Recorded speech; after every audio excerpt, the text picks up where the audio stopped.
Cassidy Quinn, and this is Mentally Together. Because whether you can see it on the surface or not, we are all just trying to keep ourselves mentally together. And no matter what our brains are experiencing, we're not alone, we're together. Happy New Year! I feel like I should start off by saying that, but also adding to that if you're not feeling like this new year is super happy, or you are not super happy about entering a new year, that's also okay. If you noticed that we haven't put out a podcast in the last month, you may have guessed, I have been feeling very overwhelmed. There's been a lot going on, and therefore I had to just take away everything going on and say, what are the necessities we need to focus on in life? Eating, drinking water, getting outside, spending time with loved ones. So I got a few weeks over the holidays to just do that. I spent a bunch of days in the snow, snowboarding and skiing with Tucker and Summit, and it was exactly what I needed. Am I perfectly cured of all the grief and depression and anxiety and everything? No, obviously not. However, does my brain feel in a better spot than it did a month ago. So, all that to say, thank you for your patience and thank you for being back here. Of course, as we started to make that transition from last year into this year, I, like many people, spent some time reflecting and thinking, what did happen last year? Are there some good things that actually came out of last year? Because of course my brain focuses on, the bad shit, to just put it that way. But when I think about what I am most proud of and most grateful for in 2021, it is this podcast. It had been a goal of mine for a while to start this, to put it out into the world, and we finally made it happen. And one of the things that I love so much about doing this podcast is how much I learn every single week. My questions for the wonderful, vulnerable, amazing people who come on the show are genuine questions, because I want to know what helps other people feel just a little bit better. What helps you get through the day? What helped you get through the hardest moments of your life? What are those things that might work for me, might work for somebody else listening to this right now, that can make life just suck a little bit less? Because that's the goal, right? So I went back and listened to every episode that we put out in 2021, and then from each one, pulled out a little nugget, a piece of advice, a tip, a habit, a philosophy, just some little thing relating to mental health that really resonated with me, and maybe that's one that could help you too. Basically, this episode is like the SparkNotes equivalent for mental health tips.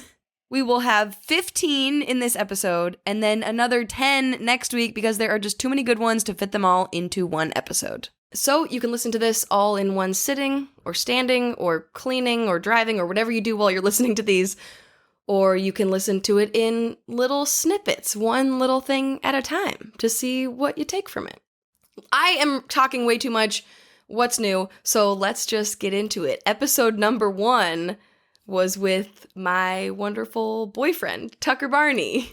In every interview that I do for this podcast, I almost always ask the guest what they do on those days when they're not feeling good. You wake up, you feel shitty, you feel sad, anxious, whatever it is. It's just not the day for you. But one of the things I love talking to Tucker about is the fact that all starts with the awareness that is a day when you feel like that. I mean, a lot of it goes hand in hand, but I think, again, the first step of that process is, again, just having the self-awareness and self-truthfulness to just admit to yourself that you're not having a great day, and that's okay. And you don't have to be stoked and on it. And, even as somebody who people expect to be stoked and on it, and I love being that person, right? I really do thrive on bringing that energy to the people I love and the work that I love. But some days you're going to feel like shit, and that's okay to wake up and just know that. And so that is the first thing, is just that awareness. And even, saying it out loud to you it helps to vocalize it and say, okay, like today is not going to be one of my best days, but also having that confidence again, whether believed or just using it to help push yourself through, that, you know, when I get to the end of the day, if I persevere through this day, it's okay if I don't, and I need to, you know, it is a low enough day to take a mental health day, that's okay. But also know that if I persevere, I feel like shit, but I'm still going to move through the day and what I was supposed to get done today, like, you're going to feel good about it. That also helps, right? Allowing yourself the patience if you don't, but also knowing, okay, I feel like shit. If I do just chug through whatever it is, you know, and one might think I'm talking about work, but sometimes even it's the fun days, right? Like sometimes I have plans to go, you know, mountain bike or, you know, shred on the skis with the friends. And even sometimes those days, it's like, damn, I don't feel awesome, but I know I'm going to feel good if I go spend some time outside and spend some time with my friends. And again, giving yourself the opportunity to sit out if you need to sit out. Sometimes that's safer, better, etc. But, you know, or work, whether it's friends or work, it's great to have groups. Again, very lucky to be surrounded by friends, family, and work that supports, you know, mental health days just the same as they support sick days, and a partner that also supports, you know, mental health days the same as if I'm, you know, puking my guts out, because it's the same, right? Yeah. I think what Tucker said there is so crucial to point out that yes, your brain feeling like crap is the same as your body feeling like crap. A lot of times if your brain feels bad, it might eventually result in your body feeling bad in any type of different ways. And so having people and systems around you that respect that and allow you to take a day when your brain needs it is so useful. And yes, I know that sometimes that is easier said than done, but hopefully as a world, as a whole, we are taking baby steps in that direction. I hope. In episode 2, I had the pleasure of talking to Broadway performer, musician, wonderful human being, Shoshana Bean.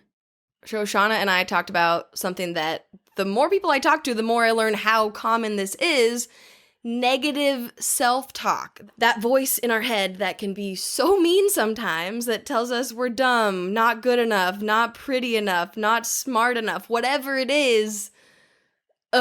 If that's what your voice in your head sounds like sometimes, you're definitely not alone. Like Shoshana Bean, who has sold out huge concert venues, had millions of people pay to come see her and think she's amazing and talented, know that she's amazing and talented, yet somehow her voice in her head still sometimes is a butthead. So she shared with us a strategy that she's been trying out that has helped her a lot. Everyone's initial instinct, and again, over time, over life, over all the paper cuts, everyone's initial instinct is to tear themselves down, to make, you know, to find what's wrong, to look at the negative, to see it as bad or wrong or not good enough. And so, yes, I think it is a full-time job pivoting those thoughts to something more positive. But I have found just in the past couple months, this amazing tool where, like, instead of trying to leap from A to Z, you take the more limiting belief of like, oh, I'm fat, I look terrible. And you find evidence to disprove it. Almost like we sit down in the court. I'm like, we're going to court. Now you have to defend the opposite point of view. Now you have to find evidence for why you're actually feasibly the truth of why you're not fat, or why you actually don't look tired, or whatever the thing is, or why find proof for why, you know, someone is actually going to care or say yes or whatever. Like, I just force myself to disprove the limiting opinion or belief. And then it gets you to Z in a more like cognitive way and in a more believable way, as opposed to trying to jump from I look fat to I'm Cindy Crawford. Do you know what I mean? It's a big leap. So it takes time, but just like you said, it's like just attention to what script the thoughts are running, man. It's really important. It is so important. For me, being at home in my own head, like the voice in my head got so much louder during the pandemic when I was at home listening to myself a lot more because it was a lot quieter around, obviously. And I started to notice the voice not being super nice. And the more mean things it said, the more it would kind of like snowball and pick up more and more things and just get meaner. But then the opposite is also true. If I start doing that with positive things, that can also build and build and build. And wow, there's some confidence. And that's great. Oh, speaking of confidence, for episode 3, I got to talk to the fabulous, the glamorous, the talented Poison Waters, one of Portland's most famous drag queens. Poison, as I learned from talking to her, and you might have guessed if you've ever seen her perform anywhere, is a pretty confident person. But she did tell me she has insecurities and anxieties that pop up in her mind from time to time. And she's learning that not necessarily to listen to those always, because, again, sometimes it's just a mean voice making stuff up to you, but also not to just stuff them down and let them build and build and build until they all boil over. Now, I'm not saying that I don't have insecurities or I have moments of self-doubt and anxiety, because those definitely creep in. But one of the things I'm learning is that it's better to acknowledge those, look him in the eye, and be like, okay, now go sit down because I'm going to work now. I'll be back later. We can talk about this later. So if something in my mind is saying, you should be really sad right now. This is really not going the way you wanted it to. This is not going to end up the way you want it to. I'm like, okay, I hear that. There's a possibility, but I still need to go do this job. And when I come back, we'll visit that. And generally, even if it has nothing to do with where I'm going to work or what I'm doing, if I leave the house feeling kind of crummy or sad or depressed or something's going on, anxious, and I say, I'll be back, then by the time I come back, it's gone, because I had such a great time. The people were they received me so well. They were so encouraging. I felt good about the job I did. And I think that, that's what I'm learning to do, not just keep stuffing everything down. Like, I'm going to pretend like some of these emotions and anxieties are like unwanted guests at the dinner table, but they're still here. You can't ignore them. So I'll say, have a seat, gang. I'm going to go to the kitchen. And when I come back, we'll discuss it. And then by the time you've, done the dishes or whatever, then they're gone. Or they've left. And if they come back later, well, you'll talk to them later. Isn't that a wonderful vision? Just picture in your head right now one of your biggest insecurities or anxieties, and then just picture it is a guest at your dinner party. Like, what are they wearing? What are they saying? Do you need to tell them to go home? Or do you need to sit down and have a little heart-to-heart with them? I've definitely experienced what Poison said there about sometimes you stop listening to them, you quiet them for a little bit, and then you come back later and they're gone. But other times you need to come back later and deal with it. And that's okay too. Next up, we have Ashley McGirt, licensed clinical social worker, therapist, speaker, wise human being. So we talked about a lot of things that I did not have any experience with. And then she also, from her beautiful therapist lens, said some things that sound so basic, but also are so insightful because we all need to hear them. Like, if you need a reminder that it is not only okay to take a rest day, but like necessary for your well-being, listen to Ashley, a therapist. For some reason, we have difficulty as human beings being still and having to constantly be productive. I've been telling my clients that it's okay to, take a rest, take a break. You don't have to do all of these things, especially in this season. And everyone always responds, well, isn't that me being lazy? And that's the first thing that comes to their mind, not that I'm protecting myself, not that I'm giving my body what it needs, but I'm being lazy, because that's what society says rest is. It says we're lazy, when the reality is our body needs to charge. We will not let our phone go without being charged. So we have to do the same thing to our bodies, but we don't take as much pride in it as we do our technology, our electronic devices. Yep, we charge our phones, But sometimes we forget to charge our brains and our bodies. But also, for me personally, sometimes I just let my phone die and say, like, we're done with that today. I am not charging you. And sometimes I have to do that for my brain and my body too. Like, we are done for the day. We're just going to go to sleep, which is charging my body. So I guess it's different. Rest is important. Rest is good. If you need to stop this episode right now and just go take a nap, or you're listening to this and it nicely, gently puts you to sleep, that's great. Next, on the subject of things that seem really obvious that we should know internally as functioning humans, but maybe deep down aren't actually so simple.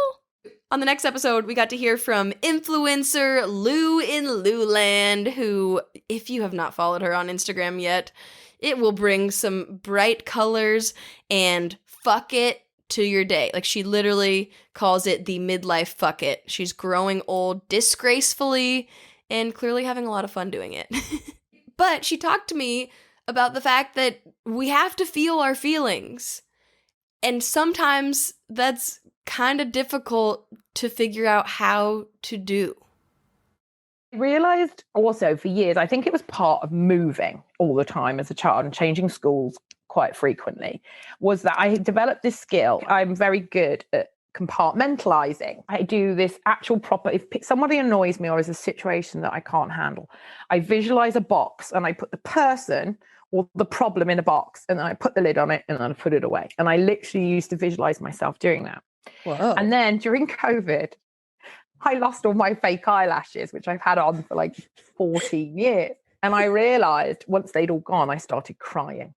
And I realized I had trained myself to stop, not to cry. I could physically, and this is really, really bad, obviously. But then if I wanted to just have a weep, I'd go, no, save your lashes, save your lashes, save your lashes.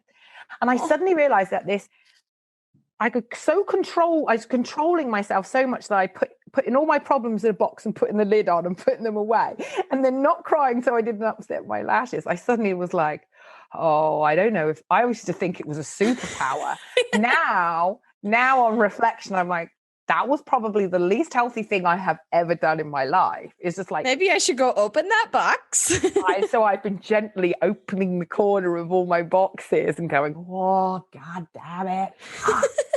But it's much more helpful. It's much, much more helpful. And started reading a lot more sort of self-help books. And I've just read Glennon Doyle's Untamed. Have you read that? No, but I've seen you post about it and I need to. You really must. So, suddenly I can't stop bleating on about the blooming thing, but she talks about, it's just like meditation or prayer, but she talks about very much sinking into your feelings and really feeling them. And that it sounds really obvious, but actually it's very rare that you actually do it.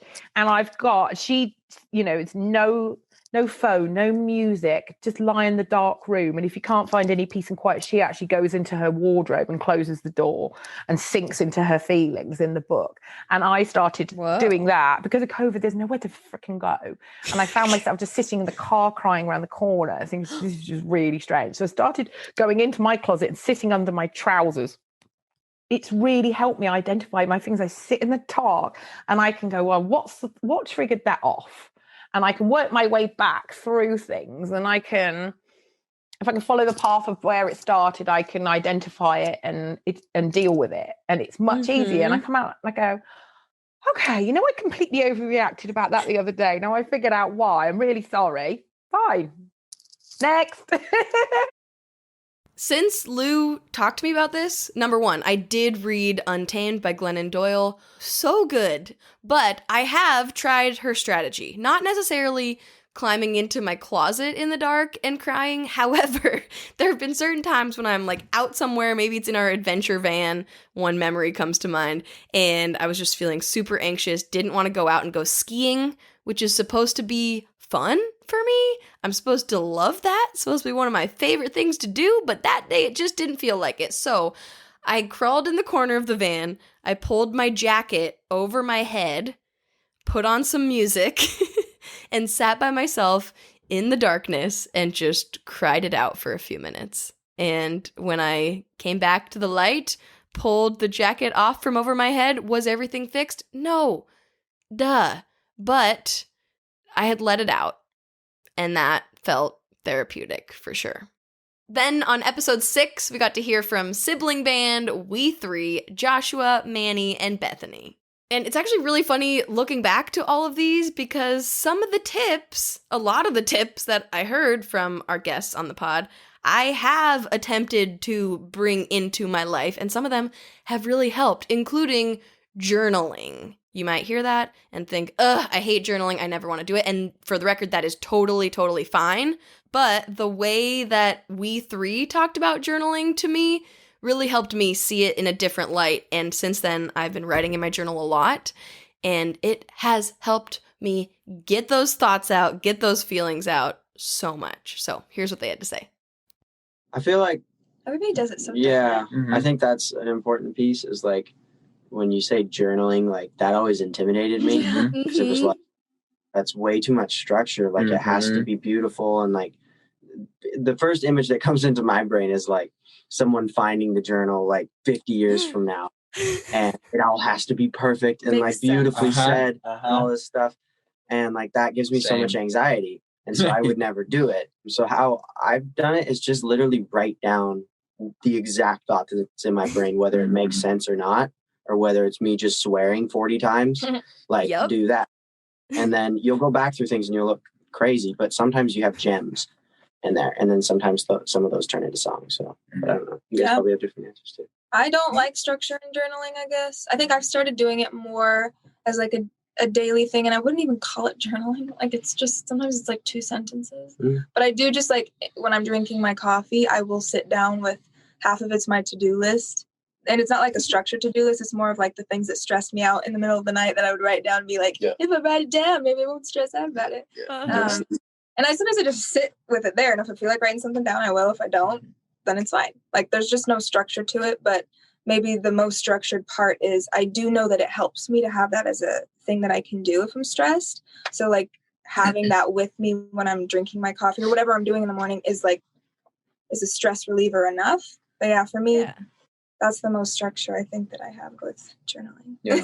Yeah, and I think I'm really similar. At first, when I decided that I wanted to at least try journaling, the same exact thing. I was like, oh, I don't want to do it because everybody's going to read it, when I die, and then it has to be perfect. And so I just kept putting it off. But now I'm in a spot where like I'll actually use it for art. And so I'll actually just write something. And sometimes it looks nice. Usually my handwriting is not great. So usually it doesn't look nice. But it's just what's being said, So that's, I think, the most structured that it'll get. But lately, I mean, I'm just like throwing stuff in my phone, just thoughts and snippets, just like you were saying, just get it out there.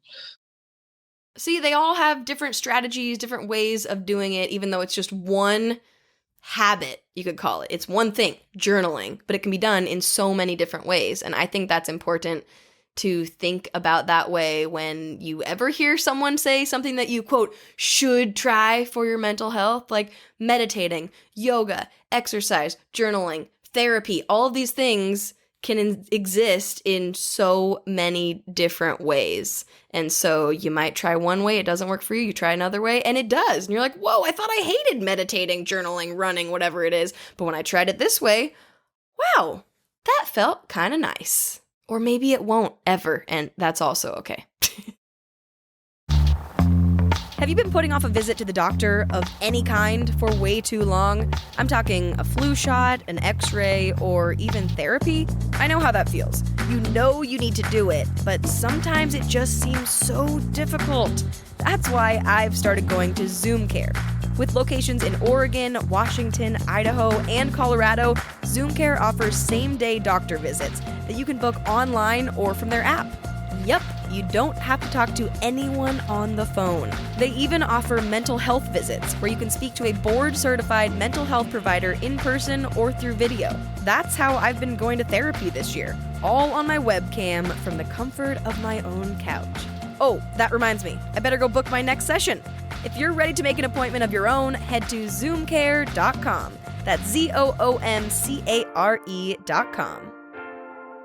Now, back to the show. Next up on episode 7, we got to talk to Leanne Saffer, Portland hairstylist, fitness instructor, and author of the book, Please Don't Send Me Flowers. And this little nugget from Leanne goes back to what we were talking about with Shoshana Bean, about that mean voice inside our head. And Leanne has another strategy to deal with it that sounds so ridiculous, but also sounds so ridiculous it just might work. I have like this shit voice in my head that tells me that I'm not good enough, that I acquired in my first marriage. And that's what usually comes up on my bad days. And it's like, no matter what's going on, that's what I hear, whether it has to do with anything or not.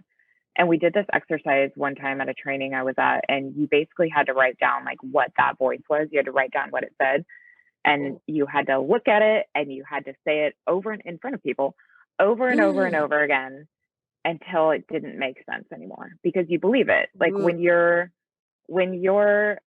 in it and you're moping around and you're having self-doubt, like you totally believe whatever that shitty little voice is telling you.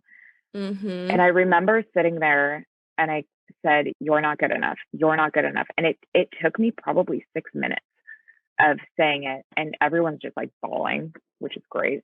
And you're only reading this, like everyone's there and they're going to read theirs, but you're just reading solo. Oh my gosh. Like, they're like watching you process this, because they're like, what are you talking about? You're amazing. Like you are good enough. And by the end, I just started cracking up. I was like, this is ridiculous. Of course I'm good enough. Like, because you're like, who wrote this? You know? So I do resort back to that a lot. Like sometimes I'll just look myself in the eyes and I'll be like, you're not good enough. And I'll say it over and over and over again until it becomes hilarious, because I'm like, who the fuck am I kidding? I'm the best. You know, I talk about that in class a lot because I do think it's a really important exercise, and it sounds so silly, but it's so powerful. You're like, no, I didn't say that. That's not true. This is a total lie. And the more that I've done it, the less that I have to do it. Personally, for me, even just saying that dumb thing that my head voice is trying to tell me out loud to someone, even that can just help. Just saying like, wow, this is what my brain's telling me right now. And then Tucker or a friend or family member or whoever can say back like, excuse me? Or I say it to my dog, Summit, and then he just like licks my face back. And I'm like, oh yeah, see, that thing wasn't true. We're good. It just, saying it out loud for me a lot of times takes away some of the power of those words. Sometimes it doesn't work. Sometimes I say it out loud and then it seems more real, and then I keep going down the anxiety spiral. But you can't win them every time. Now, sometimes that voice inside our heads can be telling us that something is really scary and like, don't do that. It is too terrifying. Obviously, sometimes we have to listen to that. Sometimes we have to push through it. And so my next guest, Angel Collinson, who at the time was a professional free skier but has since retired, she clearly has dealt with fear a lot in her life. And whether you've ever put skis on, stepped foot on a mountain ever in your life, I think how she approaches fear can be useful. It's, well, I think my favorite way to describe my relationship with fear is, but it's a quote by Pema Chodron, who's a Buddhist nun. And this is the quote. Most people think that brave people have no fear. And the truth is that they're intimate with it. And that when I heard that, it just like gave words for my experience. And it's like, all of us up there are puckered. I mean, on the days when I like just, which is just a great verb on a side note. Totally puckered. And, on the serious days out there, like we're talking a lot less, everyone's sort of in their zone. It's much quieter. The vibe is very serious. And you just know, even if you're not saying that you're all nervous, it's like, we all know the internal experience that we're having. I believe that for me, I have two kinds of fear.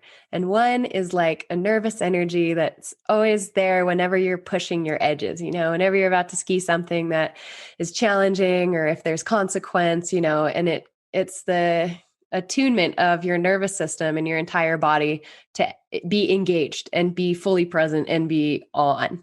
And that's helpful. We need that. Yeah. And then there's another kind of fear that's like deeper, and it's harder to distinguish from the nervous energy. And that's like a sort of gut instinct that can be saying no.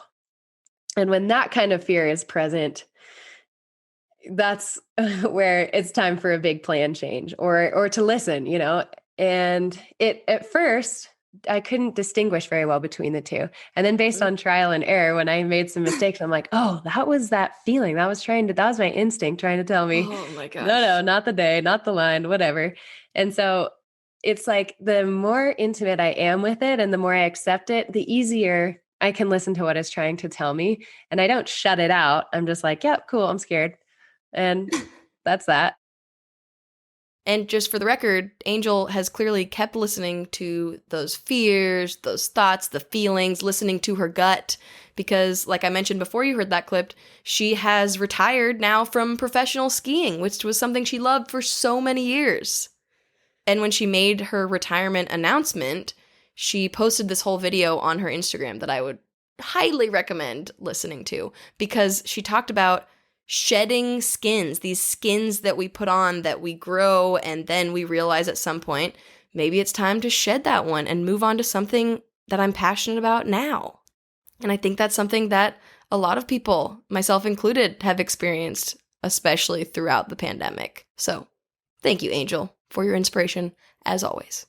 On episode 9, we had purpose-driven marketer Satomi Ishikawa, zooming into the pod all the way from Tokyo, Japan, by the way.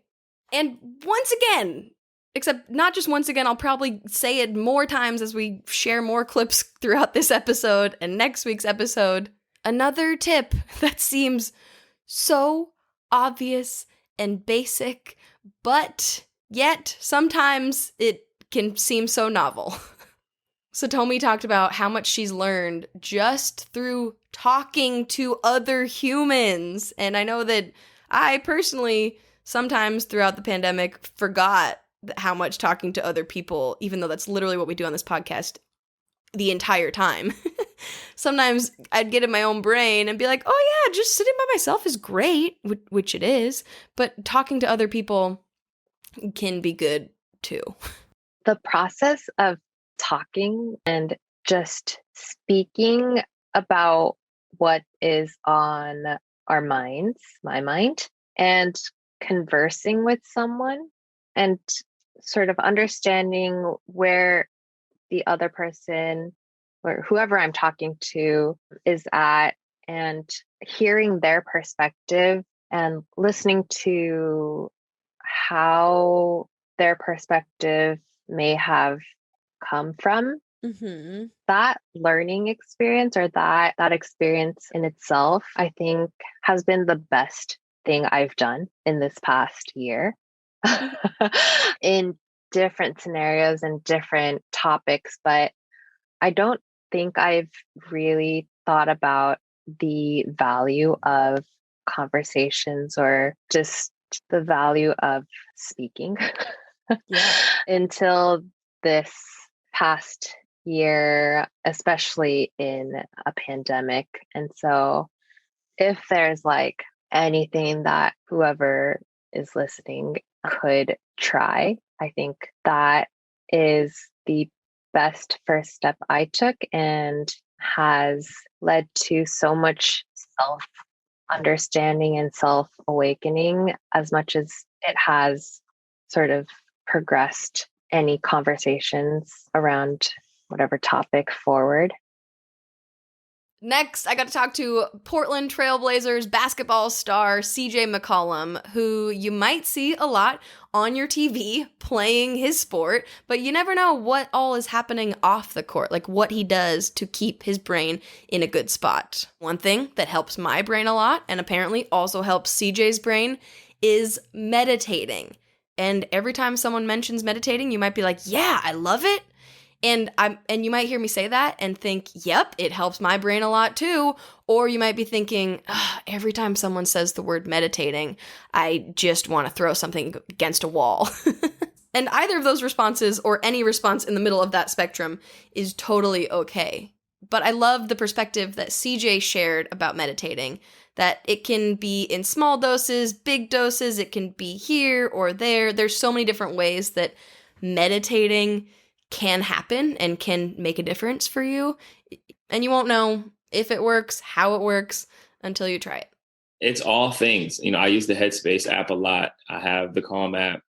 I do guided meditations. Sometimes it's just deep focused breathing.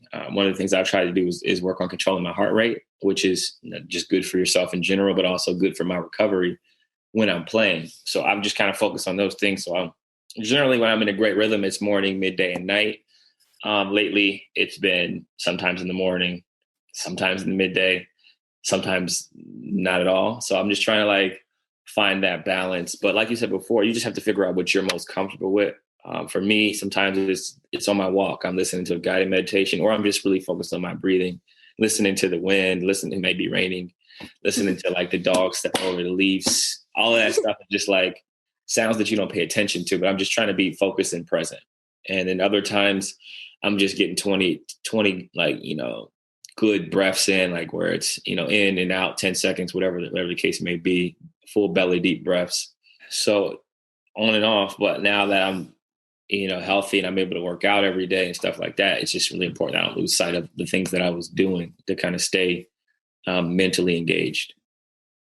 Now, obviously, not all of us can relate to having a bunch of time off because we're injured, but then going back onto the basketball court. But I do think it's relatable to have a time in your life where things are a bit slower and calmer, and so you start to discover the things that are helpful for your brain. Like for me, that was the beginning of the pandemic when we started working from home. Things slowed down, at least in my work life, a little bit. And then things start to get busier again, and all of a sudden you maybe start to leave behind some of the things that were so good for you in those slower moments. And so for me, that's a reminder to keep doing them, even when I don't have time, I'm so busy, whatever. No, do the things that feel good for yourself. That's me talking to me, for the record. Next, we got to talk to another real-life therapist, Dr. Eric Vanderlip, the Chief Medical Officer at ZoomCare. And if you have been curious about trying therapy and wondering if now is the exact right time to go to therapy, here's what he says about when is the right time. Most people will come in when they're really starting to struggle in getting even some of the basics done. They're starting to struggle in their performance at work. Their relationship is not going well, and they're looking down the potential of a breakup.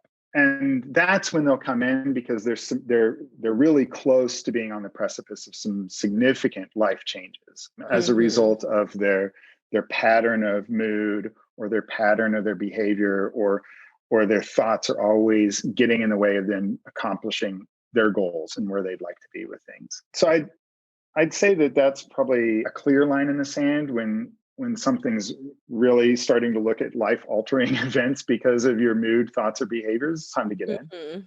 And if you're out there and you're thinking about making an appointment, frankly, in my experience, most of the time, you could have made an appointment a while back. If you're contemplating if you should come in or not, it's probably well past time when you could have benefited from a consult earlier. Yeah, I feel like I personally always thought I'll go to therapy when I am in crisis mode, like when I have hit a level that I cannot function in the world unless I have someone to talk to about it. And yes, that also is cool. But for me, I wasn't at crisis mode when I started going to therapy last year. And then later in the year, I hit crisis mode. Like mom died, things were really bad. And I was so grateful that I already had a therapist who knew me, at least had a basic understanding of who I am and what my brain is like on a daily basis, so that I didn't have to just start from scratch in that crisis moment. I am just very grateful that I have the privilege of going to therapy, that I found a therapist that I like, who has taught me some good things, and it hasn't even been a year that I've been in therapy, and that's crazy to me. See, things were accomplished in 2021. We started the podcast and therapy. Okay, moving on.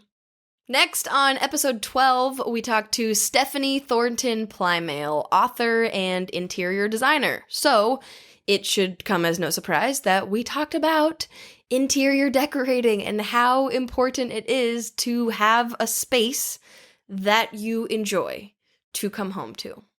Every day for me, I don't take a day in my home for granted. You know, when you come from homelessness your entire childhood life, a young adolescent, I never had even, I can't even believe this. I never had a bedroom. I slept on sofas and floors, back of cars, in cars. I never had a space. If I had a room at a foster home, it was a room with a lamp, a dresser, and a bed. There was never stuff hanging or beautiful space. So for me, when I walk into my home every single day, it's spectacular. And it's all me. It's everything about it is, you know, my poor husband, you know, it's not how he would design, but he loves it. I just think that having a space that you love, especially now with COVID, we've learned your home is your sanctuary. It is, make it what you love, make it a place you want to work now, where you want to eat with your family every day. Yeah, no, home's very important. Now, I'm kind of embarrassed to say this, but it took me until probably around that time that Stephanie said this to me, at that point in the pandemic, for me to really realize that I want a nice space to be in. And that doesn't mean like a space with a bunch of nice, fancy, expensive things, but a space that I enjoy, that is calming to me when I look at it, that doesn't make me more anxious than the inside of my brain already is. Like, I didn't realize how much the clutter, for me, was adding to the anxiety. And if my mom is listening to this right now, I know you were right. You told me to clean my room all those years. And now I'm finally listening to you. And Stephanie, just like my mother, is a big fan of thrift shopping. So don't think that Stephanie's saying there that you need to go out and spend a bunch of money, because like I went to Goodwill the other day and bought some random little things to put candles in and decorate them in my house, and they bring me joy. And it was like $2. So simple as that. Next up, we gotta talk about imposter syndrome in the episode with lawyer Parna Merbani. Imposter syndrome is that feeling that you are faking it, that someday everybody's going to figure out that you actually have no idea what you're doing, you don't deserve to be there. And if you feel that, turns out you are very, very, very much not alone. Most people have experienced those feelings, and Parna gave me a fun strategy to deal with that. One thing that I recommend that people do, which I think is a little bit silly, but also I think can be really helpful when you're having sort of a difficult day, is like when I get emails or text messages from people that are like, oh my God, this was so good, or thank you so much for doing this, or you did a great job on this, or like a 5-star review, basically. I like screenshot those things, or if they're emails, you know, like put them in a special folder. Yes. The wins, I call them wins, like put them in your wins folder. And then like, there's your evidence. Like, this person emailed me and told me I did a great job, and it was the work that I did was so helpful to them, or, you know, whatever those wins are in your field or in your job, you know, it's just kind of tuck them away. I sort of think of it as like not a scrapbook, but kind of a scrapbook, maybe. Yeah. Like, it's just like a folder in your inbox, and then there's your evidence. Like, you can just go look at it when you're not sure. And, you know, I used to say, again, for when I was sort of mentoring young lawyers, like every year you're going to have like an annual review, right? Or a 6-month review. And that's for whatever job you're in, there's often some sort of review process. And if you have like the sort of collection of times when you did a great job, that's not only to convince yourself, but then you can sort of take it to, I have this 6-month review, and sometimes you have to do like a self-evaluation. That might not be for 6 months from now. So you maybe won't remember if you just try to remember that. And so having that note, I think it's not just for yourself, but on those days when you really need like to convince yourself that you're qualified, here's this, people really appreciate what I'm doing, or people like my work, or, you know, whatever that looks like for your particular situation. I have started doing this now. I have made a Google Doc, and anytime someone sends me something really nice, whether it's an Instagram DM or an email or a text message or whatever it is, I copy and paste them or screenshot whatever it is and put it in this Google Doc. And then if I'm having a bad day where I feel like I'm not good enough for anything in the world, I can go look at that and go, oh, look, on that day, in that moment, that person said I was doing a good job. So that counts for something. Next, episode 14 was with Elena Joy, YouTuber, creator, and trained mindfulness self-compassion teacher, which is where a lot of the wisdom she shared on the podcast episode comes from. She shared just a little phrase that helps her in her mindfulness practice with her anxiety in her daily life. What I try to do with my mindfulness practice as I'm moving about my day is anytime I catch myself getting caught up in anxiety about the future or the past, is I just say the phrase, right now, I'm okay. Ooh. Right now, I'm okay. And so, and it's like, it calms even if everything's falling apart around me, even if, yeah, maybe I did mess up yesterday. Yeah, maybe I am having a fight with my friend or my partner. Yes, maybe something scary is coming up in the future. Those things can all be true. And right now, this very moment, sitting here talking to you, I am breathing. I am okay. Mm-hmm. And that can really help kind of bring me down when I start to spiral about the past or the future. I'll also just tag the 3 words, and that's okay, onto the end of whatever is happening in my brain. So if I'm like, because sometimes I'll like wake up and it's just one of those days where like immediately your heart is going and like, it just feels like something bad is about to happen, right? Anxiety, woo. Yeah. And being able to use mindfulness to name it, right? So, okay, whoa, I'm feeling really anxious, and that's okay. Not, and how can I fix it? And how can I get rid of it? And what am I doing wrong? And what's going to happen? Why am I feeling like this? There's got to be something wrong. I feel anxious right now, and that's okay. I don't know if I'm going to be able to go hang out with so-and-so like I said I would, and that's okay. I feel like I'm crying now, and that's okay. Like just adding those 3 words on the end can take some of the weight off. Now, continuing on the theme of people who know so much about this mental health and mindfulness space and have learned a lot about it over the course of their lives. Next, I got to talk to Sheila Hamilton. She's written books about mental illness. She hosts a podcast, Beyond Well with Sheila Hamilton, all about mental health. And so, if you're looking for a quick summary of what she thinks can be most helpful to your brain, here it is. If people wanted to like, okay, Sheila, what are the 3 things I can do for my mental health? Yeah. And one is move your body every day in a way that's joyful to you. You know, don't punish yourself with exercise, but move your body. Have someone that you can talk to openly about how you're doing and share your secrets. And it doesn't have to be a therapist, but it must be someone that you can actually talk about your mental health with and say, this is the day I'm really struggling. And what do you do when you're feeling like your skin is crawling off of itself? Like you have to be able to have those conversations. Yeah. And then I really love this one around sleep and eating, because we tend to separate our physical health from our mental health. But unless you are sleeping, unless you're actually kind of letting the brain control, alt, delete every night and take out the garbage on itself, it's not going to do well. So anytime that you can like look at those pillars, those 3 pillars. Am I moving? Am I eating and drinking? And am I talking to someone? It makes mental health way more simple to me than people make it. Because it really is, if you think about it in terms of prevention, super, super simple. It's when we get in crisis that it becomes much more difficult.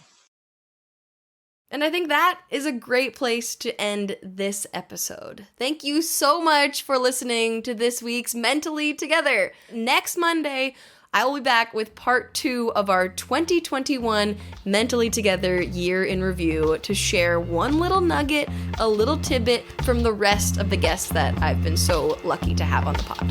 In the meantime, go do something nice for yourself today. Maybe go outside, take yourself on a walk. That's exactly what I'm gonna do with Summit when I finish recording, because it's actually sunny outside in Portland today. Or take a nap, make yourself a delicious comfort meal. Whatever will make your brain feel just a little bit better. Because remember, we are all just trying to keep ourselves mentally together.